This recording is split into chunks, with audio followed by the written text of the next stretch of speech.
So guys, for the first method, you want to go to search and type in troubleshoot settings. Click on it.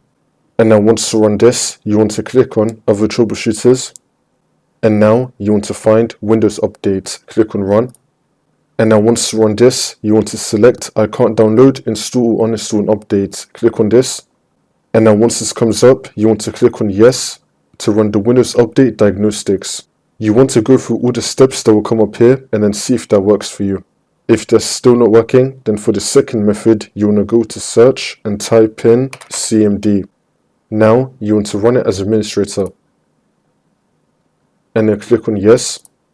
And now once you run this, you want to type in sfc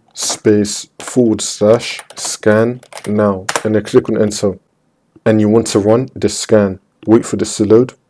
And now once that's been done, you want to type in dism /online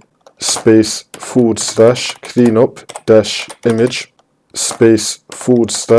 /restore health, and then click on enter.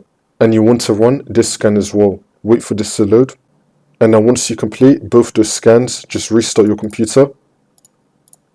And then the problem should be fixed.